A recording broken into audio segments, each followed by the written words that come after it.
now for our final game on the main topics, we have Clint, and he's gonna talk about Earthlock, Festival of Magic.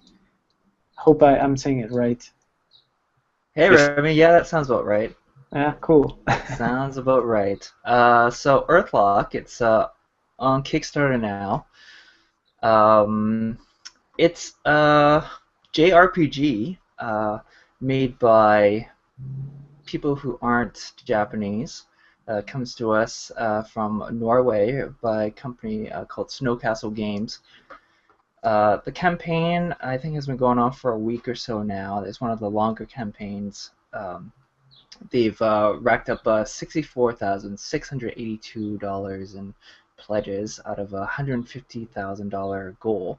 They have 24 days to go, and it's a pretty ambitious project. They're targeting PC as well as a slew of other platforms, including Mac, Xbox One, PS4, Linux, Wii U. I mean, you name it, they got their eyes set on it. And what to say about this? It's a bunch of guys who really love the JRPGs of yore, the ones we grew up with, and they kind of want to do a modern spin on that genre. And if you check out the pitch video, you'll see it's really well put together. They show a ton of gameplay. It seems like the development has been happening for the last, I think, couple of years already. And there's a lot of passion on display, a lot of people on the team being interviewed, and you have people who have made games before, industry veterans. They even interview someone who did a lot of sound design for LucasArts games, as well as the recent Walking Dead series. So these are not first timers, which is really good to see. And another good thing in their favor is that they've put up a demo, gameplay prototype, which I did get a chance to play last week. Unfortunately, I have issues with this prototype. You guys could probably check it out later. One of the, I think there were like two or three really unique game mechanics going on with Earthlock. One thing they're trying to do is with combat, they have something called pairs, where within your group you can pair you have a team of four, and they're made up of two pairs. One person in that pair is going to be like the active, sort of like attacking player, and the other person in the pair is more of like the support character. So they each use different skills, and there's a different dynamic. You can kind of like interchange pairs as well within a party. So that's really neat. They also have something called crafting, you're crafting your own ammo.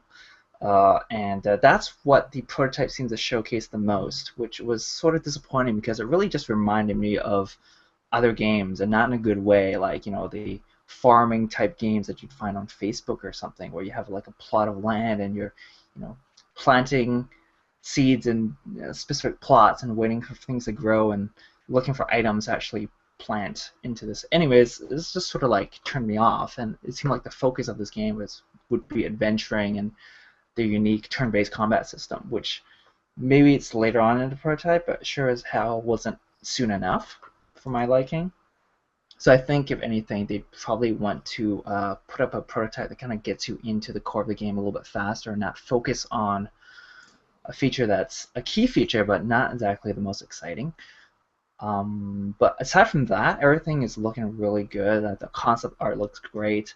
The graphics, I think it's a Unity-based game, so it has that look that's pretty unmistakable if you've played a lot of Unity games. Very bright colored 3D model graphics, and the art style is pretty what you expect for something that's trying to emulate a JRPG. So yeah, I'll just open up the floor and kind of get your opinions. What do you guys think of Earthlock? It definitely looks, yeah, like well done. And I agree with that. Everything you've said, that it's a pretty safe bet. However, they have reached. This was a campaign before, and they canceled it. And they were before Mm-hmm. asking for 250,000, and they almost got 50,000, and then decided to cancel it and relaunch now. Uh, But How now long ago was instead of asking what? How long ago was that? A few months ago. Oh, okay. And so before they're asking for 250,000, but now they're only asking for 150,000. I'm curious if, maybe they found some extra funding to cover that other 100,000, or maybe they're just bootstrapping more. Who knows? But yeah, now that it is a bit concerning that they're asking for $100,000 less now, and I'm kind of curious as to why that is. I think if you dig a bit, yeah, there is mention in one or two places that there are other investors. Yeah. Okay. So that's probably the main reason why. I think maybe the first crack at Kickstarter was a good maybe proof of concept to attract other investors, and so they're trying again now. They still need a whole bunch of money, but at least now it's they're bootstrapped a bit, a bit Mhm. more. Do they talk about their team? Here we go. Yeah, they do a little did, bit. yeah. Quite a few members of this team. I Mhm. guess if we're gonna pull this off, they're gonna need all these people. I suppose it looks very pretty. I like you said, very bright. The characters look interesting. That protagonist looks like somebody everybody could get behind. Um, I'm in the process of downloading this alpha. Maybe we can run through a little bit of it, but I think it looks pretty good. I think 150,000 seems something more that they'll be able to pull off. I guess my only question is there, I guess maybe shouldn't even be a question, more of a, how many people are still interested in JRPGs? Is this a genre that's still being kept alive by new games, or is this something kind of that people have been interested from the past and old games? Is this genre still being actively maintained, I guess is what I mean. I'd say there's a lot of nostalgia for it, right? Like certain people really like it. Also, I mean, like Ni no Kuni. I think Yeah. did Yeah. that do? I'm not sure how well that did. I can't imagine it was super popular, but I know it was really well reviewed and really well done too. I mean, the game looks amazing. Yeah, it really depends on who you ask, I guess, Jared. I've been sort of out of the JRPG loop since Final Fantasy 2 or 3, whatever. Yes, so I'm kind of the wrong guy to ask, even though I decided to lead the discussion on this project. It's sort of interesting to me is this genre. It seems to have an ebb and flow, right? People kind of declare it dead for a while, and then it kind of comes back. Or you have companies like Square Enix who continue to carry the torch for it. I mean, how many iterations have they done of Final Fantasy 14 at this point, or was it 13, where they have like 13, 2, and 3. They have sequels within sequels. It's just crazy. Like this whole genre of games, it's so far away, so far removed from what I actually play on my personal time, but I still find it really interesting.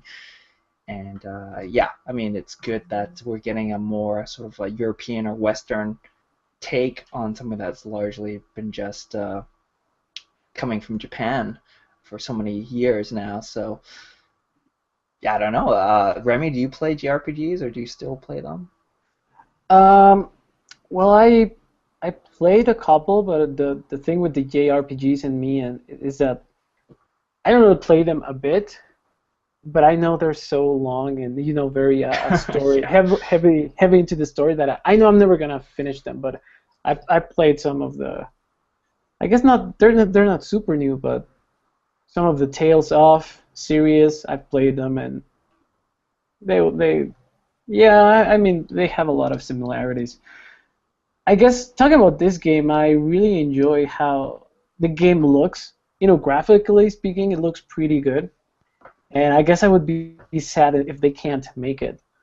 But as Clint said, I don't know what's the amount of people that still play JRPGs, because this one is like, it seems like a very classic one. Even the battles are like turn-based and very nostalgic. I don't know. I got that feel from the video and all that, and it feels pretty. It looks pretty good. So I hope they make it. But yeah, I guess JRPGs are not my type of game. Mm-hmm.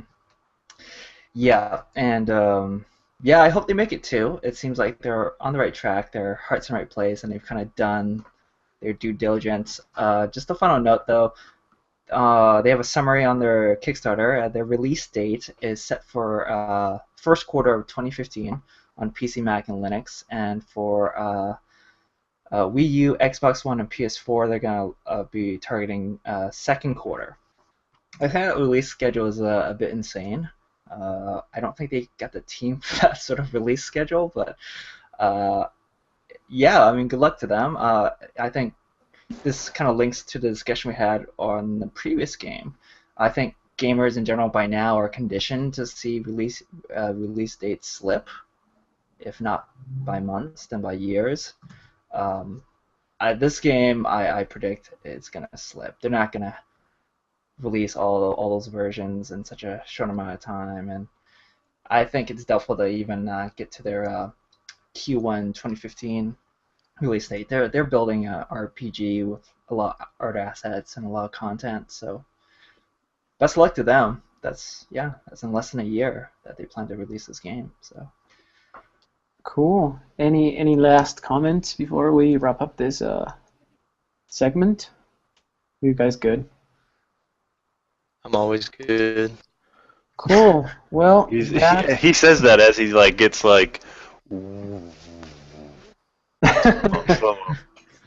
that was pretty good, and this again the game was Earthlock Festival of Magic, and this was the main segment.